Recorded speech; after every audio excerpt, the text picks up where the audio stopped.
नमस्कार मित्रों, आज चिंतन में शुभ संकल्प को अपनाएं। मनुष्य प्रार्थना करते हैं, पशु नहीं, क्योंकि मनुष्य ने पिता को पहचाना है, पशु ने नहीं। जो मनुष्य परम पिता की प्रार्थना नहीं करता वह अभी मनुष्य नहीं है। ऊपर से वह मनुष्य अवश्य है, लेकिन अंदर से पशुओं की तरह जड़ और अज्ञानी ही है। यदि कोई परमात्मा की प्रार्थना नहीं करता तो वह उसके लिए दिए अनंत अनुदानों की अवज्ञा करता है। प्रार्थना से हमारे हृदय के कलुषी दूर नहीं होते हैं, परमात्मा के प्यार का असीम आनंद मिलता है। प्रार्थना उद्देश्य नहीं, कर्तव्य है। यदि प्रार्थना करने के लिए खड़े होते समय मन में किसी के लिए विरोध आए, किसी का अपराध स्मरण हो, तो उसे प्रार्थना करने से पूर्व क्षमा कर देना चाहिए।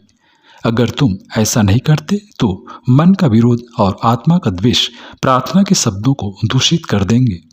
संसार के जितने भी प्राणी हैं वह तुम्हारी तरह ही परमात्मा के पुत्र हैं। जिस तरह अपने दो पुत्रों को लड़ते झगड़ते और परस्पर ईर्ष्या द्वेष करते देखकर तुम दुख पाते हो, उसी प्रकार परमात्मा भी तुम्हारी भावना और कर्तव्य रहित प्रार्थना से प्रसन्न नहीं होगा। सबके दोष दुर्गुण भूलकर सबकी सेवा और उन्नति की कामना करना भी प्रार्थना है। यह प्रार्थना उन सब प्रार्थनाओं से अच्छी है जिसमें भगवान का नाम तो रहे पर अंतःकरण की पवित्रता न रहे। प्रार्थना का बीज पवित्रता की भूमि पर अच्छी तरह अंकुरित, पुष्पित और पल्लवित होता है। किसी विचार में वह निष्ठा और वह लगन तभी आती है जब वह मनुष्य के संपूर्ण चेतन द्वारा स्वीकृत और विवेक द्वारा प्रमाणित कर दिया जाता है। जिस विचार की शुभता में जितना ही संशय रहेगा वह उतना ही संकल्पता से दूर रहेगा। अस्तु, इस विषय में मनुष्य को अपने विवेक से काम लेते रहना चाहिए। मानव मन में एक से एक चमत्कारी शक्तियों का भंडार भरा हुआ है।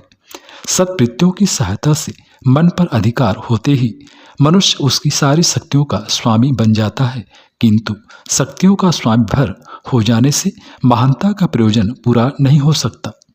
उसके लिए शक्तियों के सतत उपयोग की आवश्यकता है। जिन शक्तियों का उपयोग नहीं होता वे कुंठित होकर नष्ट हो जाती हैं। प्रयत्नपूर्वक मानसिक शक्तियां पा जाने के बाद एक बार पुनः असदास्यता का खतरा खड़ा हो जाता है।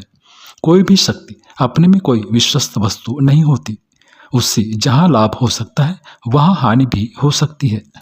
शक्ति के सदुपयोग से जहाँ मनुष्य ऊंचा चढ़ सकता है वहाँ उसके गलत प्रयोग से वह अपनी शक्ति मनुष्य की दुश्मन बन जाती है और वह अपने शस्त्र से ही आहत हो जाता है। मित्रों, मनुष्य के मनोराज्य का बहुत महत्व है। उसे सदाशयों द्वारा वशीभूत करके सिद्धि की ओर बढ़ाया जाना चाहिए, किंतु विकारों से सावधान रहने की आवश्यकता है। उसका एक ही उपाय है, वह है कि शुभ संकल्पों को त्यागा न जाए।